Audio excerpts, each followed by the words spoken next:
तस्य श्री महालक्ष्मी सहस्रनाम स्तोत्र महामन्त्रस्य श्री महाविष्णुर्भगवान् ऋषिः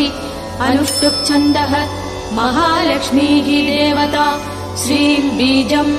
ह्रीं शक्तिः ह्रैं कीलकम् मम सर्वपीठा परिहारार्थं सर्वदुःखदुरितदारिद्र्य विनाशार्थं सर्वाभीष्टसिद्ध्यर्थं च श्री महालक्ष्मी प्रसाद सिद्ध्यर्थे जपे विनियोगः।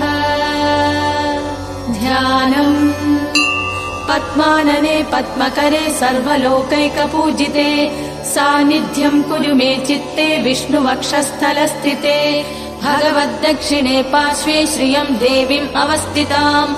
ईश्वरीं सर्वभूतानां जननीं सर्वदेहिनां चारुस्मितां चारुदतिं चारुनेत्राननभ्रुवम् शुकपोलां सुवर्णाग्रन्यस्तमौक्तिककुण्डलां सुकेशां चारुबिम्बोष्टिं जक्ततुङ्गघनस्तनीं अलकाग्रैरलिनिभैः अलङ्कृतमुखाम्बुजां लसत्कनकसङ्काशपीनसुन्दरकन्दरां निष्ककण्ठीं स्तनालं विमुक्ताहारविराजितां नीलकुन्दलमध्यस्थमाणिक्यमकुटोज्ज्वलां शुक्लमाल्याम्बरधरां तप्तहाडगवर्णिनीम् अनन्यसुलभैतैस्तैः गुणैः सौम्ययुतां निजैः अनुरूपानवद्याङ्गीं हरेर्नित्यानपायिनीं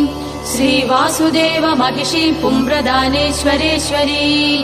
अचिन्त्यानन्द विभवा भावा भावविभाविनी अहं भावात्मिका पद्मा शान्तानन्दजितात्मिका ब्रह्मभावं गदात्यक्तभेदा सर्वजगन्मयी षड्गुण्यपूर्णा त्रयन्तरूपात्मानभकामिनी एकयोग्या शून्यभावा कृतिस्तेजप्रभाविनी भाव्यभावकभावात्मा भाव्या कामदुःखात्मभूः भावा भावमयी दिव्या वेद्यवेदकपावनी जगत्कुटुम्बिन्यखिलाधारा कामविजृम्भिणी पञ्चकृत्यकरी पञ्चशक्तिमय्यात्मवल्लभा भावा भावानुगा सर्वसम्मदा आत्मोपगूहिनी अमृतचारिणी सौम्या सौम्यरूपा व्यवस्थिता आद्यन्तरहिता देवी भवभाव्यस्वरूपिणी महाविभूतिः समतां गता ज्योतिर्गणेश्वरी सर्वकार्यकरी धर्मस्वभावात्मा कृतस्थिता आज्ञा समविभक्ताङ्गी ज्ञानानन्दक्रियामयी स्वातन्त्र्यरूपा देवोरस्थिता धर्मधर्मिणी सर्वभूतेश्वरी सर्वभूतमातात्ममोहिनी सर्वाङ्गसुन्दरी सर्वव्यापिनी प्राप्तयोगिनी विमुक्तिदायिनी भक्तगम्या संसारधारिणी धर्मार्थवादिनी व्योमनिलया व्योमविग्रहा पञ्चव्योमपति रक्षव्यावृत्तिप्राप्य पूरिणी आनन्दरूपा सर्वाप्तिशालिनी शक्तिनायिका हिरण्यवर्णा हैरण्यप्राकारा हेममालिनी प्रस्फुरस्था भद्रहोमा वेशिनी रजतस्रजा स्वाज्ञाकार्यमला नित्य सुरभिर्व्योमचारिणी योगक्षेमवहा सर्वसुलभे च क्रियात्मिका महासमूहा निखिलप्ररोहा वेदगोचरा विस्मयादायिनी ब्रह्म संहिता सुगुणोत्तरा प्रज्ञा परिमितात्मानुरूपा सत्योपयार्जिता मनोज्ञेया ज्ञानगम्या नित्यमुक्तात्मसेविनी कर्तृशक्तिः सुगहना भोक्तृशक्तिर्गुणप्रिया ज्ञानशक्तिरनौभम्या परशक्तिर्निरामया अकलङ्गा महाशक्तिनिराधारा विकासिनी महामाया महानन्दा ब्रह्मनीतिर्निराश्रया एकस्वरूपा त्रिविधा संज्ञातीता निरञ्जना आत्मशक्ता नित्यशुचिः निर्विकल्पा सुगोचिता नित्यशान्ता निस्तरङ्गा निर्भिन्ना सर्वभेदिनी असङ्कीर्णा अविधेयात्मा निषेध्या सर्वपावनी निष्कामना सर्वरसा अवेद्या सर्वार्थसाधिनी अनिर्देश्या अपरिमिता निर्विकारा त्रिलक्षणा अभयङ्करी स्त्रीस्वरूपा अव्यक्ता सदसदाकृतिः अप्रदर्ख्या प्रतिहता नियन्त्री यन्त्रवाहिनी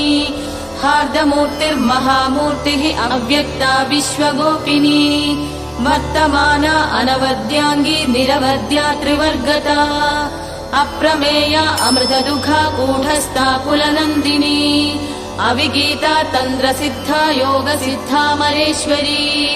विश्वसूतिः तत्पयन्ती नित्यतृप्ता महौषधिः सप्ताद्यया सप्तसहा कृतज्ञा कृतलक्षणा त्रिवर्धिनी त्रिलोकस्था भूर्भुवस्वरयोनिजा अग्राह्याग्राहिकानन्दा ह्वया सर्वाधिसायिनी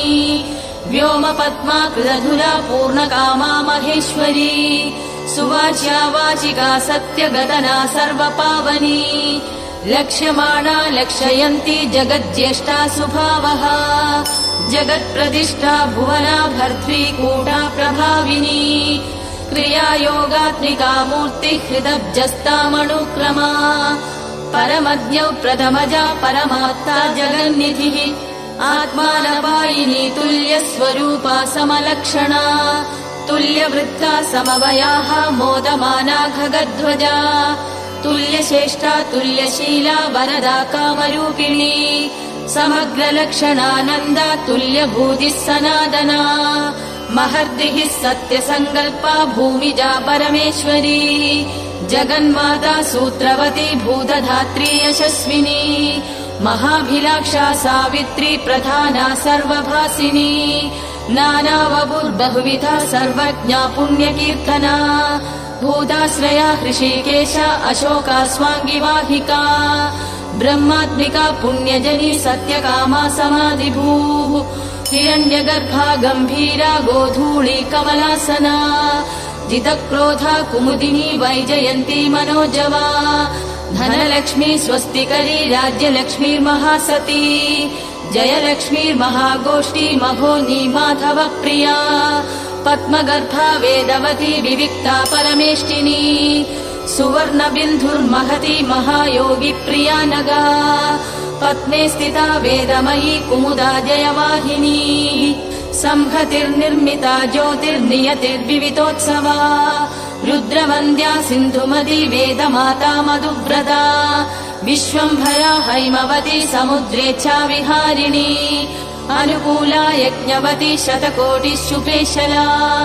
धर्मोदया धर्मसेवा सुकुमारी सभावती भीमा ब्रह्मस्तुता मध्यप्रभा देवश्रीवन्दिता देवभोग्या महाभागा प्रतिज्ञा पूर्णसेवतिः सुवर्णारुचिरप्रज्ञा भोगिनी भोगदायिनी वसुप्रणोत्तमवधूः गायत्री कमलोद्भवा विद्युत्प्रिया पद्मचिह्ना वरिष्ठा कमलेक्षणा पद्मप्रिया सुप्रसन्ना प्रमोदा प्रियपार्श्वगा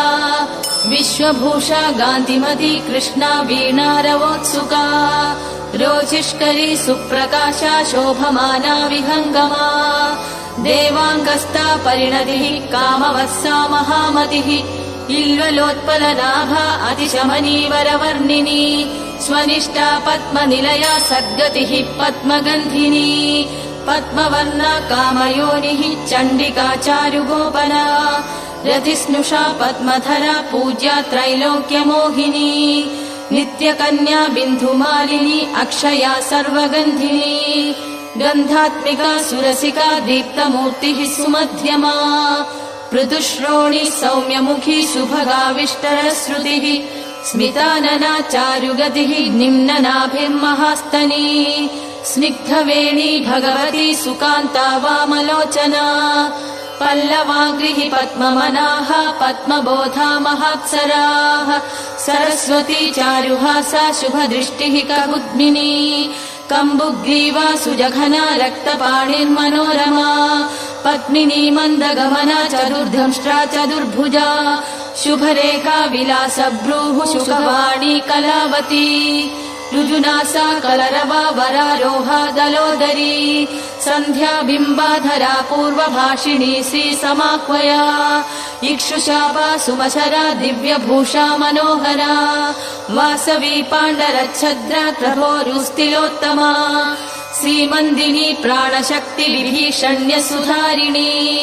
भद्रा जया महाचन्द्रवदना कुटिलालका चित्राम्बरा चित्रगन्धा रत्नमौलि समुज्ज्वला दिव्यायुधा दिव्यमाल्या विशाखा चित्रवाहना अम्बिका सिन्धुतनया निःश्रेणी सुमहासिनी सामप्रिया नवमृगी सर्वसेव्या वराङ्गना गन्धद्वारा दुराधर्षा नित्यपुष्टा करीक्षिणी देवजुष्टा दिव्यवर्णा दिव्यगन्धा स्वगर्दमा अनन्तरूपानन्दस्ता सर्वदानन्दसङ्गमा यज्ञासिनी महावृष्टिः सर्वपूज्या वषट्क्रिया योगप्रिया वियन्नाभिः अनन्दश्री अतीन्द्रिया योगिसेव्या सत्यरथा योगमाया पुरातनी सर्वेश्वरी सुतरुणी चरण्या धर्मदेवता सुधरा संवृतज्योतिः योगिनी योगसिद्धिता सृष्टिशक्तिः द्योतमानभूता मङ्गलदेवता संहारशक्तिः प्रबला निरुपाधिपरावरा उद्धारिणी तारयन्ती शाश्वती समितिञ्जया महाश्री अजहत्कीर्तिः योगश्री सिद्धिसाधनी पुण्यश्री पुण्यनिलया ब्रह्मश्री ब्राह्मणप्रिया राजश्री राजकलिता फलश्री स्वर्गदायिनी देवश्रीः अद्भुतकथा वेदश्रीः श्रुतिमार्गिणी तमोपहाव्ययनिधिः लक्ष्मणा हृदयङ्गमा मृतसञ्जीवनी शुभ्रा चन्द्रिका सर्वतोमुखी सर्वोत्तमा मित्रविन्दा मैथिली प्रियदर्शना सत्यभामा वेदवेद्या सीता प्रणतपोषिणी मूलप्रकृतिरीशाना शिवता दीपप्रदीपिनी अभिप्रिया स्वैरवृत्ति रुक्मिणी सर्वसाक्षिणी गान्धारिणी परगतिः तत्त्वगर्भा भवा भवा अन्तर्वर्तिर्महामुद्रा विष्णुदुर्गा महाबला मदयन्ती लोकधारिण्य दृश्या सर्वनिष्कृतिः देवसेना आत्मफलदा वसुधा मुख्यमातृका क्षीरधारा कृतमयी जुह्वति यज्ञदक्षिणा योगनिद्रा योगरथा ब्रह्मचर्या दुरत्यया सिंहपिञ्चा महादुर्गा जयन्ती खगवाहिनी जगत्प्रिया विरूपाक्षी स्वर्णा क्रूरतापिनी कात्यायनी कालरात्रिः निशिदृष्टा करालिका त्रिशूलिनी कट्खधरा महाकाली इन्द्रमालिनी एकवीरा भद्रकाली सौनन्दी उल्लसद्गदा नारायणी जगत्पूरिम् युर्वरा दृघिणप्रसूः यज्ञकामा लेलिहाना तीर्थगर्वुग्रविक्रमा करुत्मदुदयाद्युग्रा वाराही मातृभीषिणी अश्वक्रान्ता रथक्रान्ता विष्णुक्रान्तोरुचारिणी वैरोचनी नारसिंही जीमुता शुभदेक्षणा दीक्षाविधा विश्वशक्तिः निजशक्तिः सुदर्शिनी प्रतितीर्जगति वन्यधारिणी कलिनाशिनी अयोध्या अच्छिन्न सन्धाना महारत्ना सुखावहा राजति अर्कप्रतिभा विनयित्री महासना अमृतस्यन्दिनी सीमा यज्ञगर्भा समीक्षणा आगूदिः रुह्यजुस्सामघोषा आरामवधूत्सुका सोमपा माधवी नित्यकल्याणी कमलार्चिता योगरूढिः स्वार्थजुष्टा वह्निवर्णाजितासुरा यज्ञविद्या गुह्यविद्या अध्यात्मविद्या कृतागमा आभ्यायिनी कलातीता सुमित्रा परभक्तिता काङ्क्षमाणा महामाया कोलगामामरावती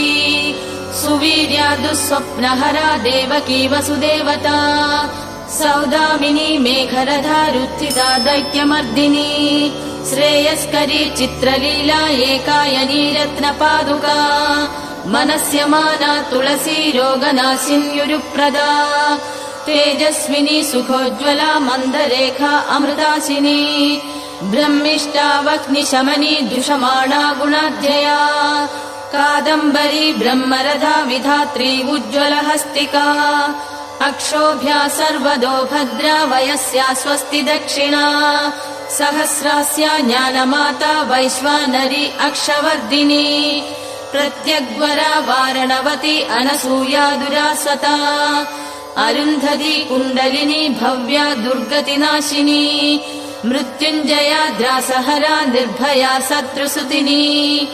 एकाक्षरा सुपुरन्दरी सुरपक्षावरातुला सकृद्विभासा प्रद्युम्ना हरिभद्रा दुरन्दरा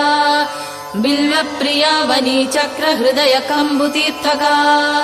सर्वमन्त्रात्मिका विद्युत् यशोदा सर्वरञ्जिनी ध्वजच्छत्राश्रया भूमिः वैष्णवी सद्गुणोज्ज्वला सुषेणा लोकविदिता कामसूर्जगदादिभूः वेदान्तयो निर्जिज्ञासा मनीषा समदर्शिनी सहस्रशक्तिरावृत्तिः सुस्थिरश्रेयसां निधिः रोहिणी रेवती चन्द्रसोदरी भद्रमोदिनी आर्या गव्यप्रिया विश्वभाविनी सुविभाविनी सुप्रदृश्या कामचारिण्यप्रमत्ता ललन्तिका मोक्षलक्ष्मीर्जगद्योगिर्व्योमलक्ष्मी सुदुर्लभा भास्करी पुण्यगेहस्ता मनोज्ञा विभवप्रदा लोकस्वामिन्नच्युतार्था पुष्कला जगताकृतिः विचित्रहारिणी कान्ता वाहिनी पूरभाविनी प्राणिनी प्राणदा विश्वा विश्वब्रह्माण्डवासिनी सम्पूर्णा परमोत्साहा श्रीपति श्रीमति श्रुतिः श्रयन्ती श्रयमाणाक्ष्मा विश्वरूपा प्रसादिनी हर्षिणी प्रथमा सर्वा विशाला कामवर्षिणी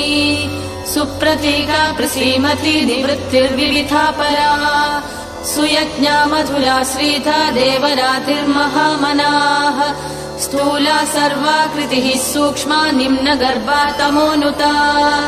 तुष्टिर्वागीश्वरी पुष्टिः सर्वाध्या स्वरिशोषिणी शक्त्यात्मिका शब्दशक्ति विशिष्टा वायुमध्यमा आग्वीक्षिकी त्रयी वार्ता दण्डनीतिर्नियामिका व्याळी सङ्घर्षणी द्योता महादेव्य पराजिता कपिला पिङ्गळा स्वस्था पलाकी घोषनन्दिनी अजिताकर्षणी क्षान्तिः गरुडा गरुडासना ह्लादिन्यनुग्रहा नित्या ब्रह्मविद्या हिरण्मयी मही शुद्धविदा पृथ्वी सदानन्दां सुमालिनी यज्ञाश्रयाख्यादिपरास्तव्या दृष्टिस्त्रिकालका सम्बोधिनी शब्दपूर्णा विजया अंशुमती कला शिवा श्रुतिप्रियाख्यादिः जीवयन्ती पुनर्वसूः दीक्षा भक्तार्तिहारक्षा परीक्षा यज्ञसम्भवा आर्द्रा पुष्करिणी पुण्या गण्या दारिद्र्यभञ्जनी धन्या मान्या पद्मनेमिः भार्गवी वंशवर्धिनी तीक्ष्णप्रवृत्तिः सत्कीर्तिः निधिसेव्या घनाशिनी संज्ञानिः संशया पूर्वा वनमाला वसुन्धरा पृथ्वी महोत्कडाहल्या मण्डलाश्रितमानना सर्वा नित्योदितोधारा जुम्बमाणा महोदया चन्द्रकान्तोदितः सूर्य चतुरस्रा मनोजवा बाला कुमारी युवतिः करुणा भक्तवत्सला मेदिन्युपनिषन्मिश्रा सुमवीरुर्धनेश्वरी दुर्मर्षिणी सुचरिता भोता शोभा सुवर्चला यमुना अक्षौहिणी गङ्गा मन्दाकिन्यमलाशया गोदा गोदावरी चन्द्रभागा कावेर्युधन्वती सिनीवाली गुहूरागा वारणा सिन्धुमध्यमा पूर्तिर्मायात्मिका स्फूर्तिः व्याख्या सूत्र प्रजावती वृत्तिस्थितिर्ध्रुवा बुद्धिः त्रिगुणा गुणगह्वरा अमोघा शान्तिता सत्या ज्ञानतोत्कर्षिणी शिवा प्रकृतिर्भामिनी लोला कमला कामदुग्वितिः प्रज्ञा रामा परा सन्ध्या सुभद्रा सर्वमङ्गला नन्दा भद्रा जया रिक्ता तिथिपूर्णारुदम्बरा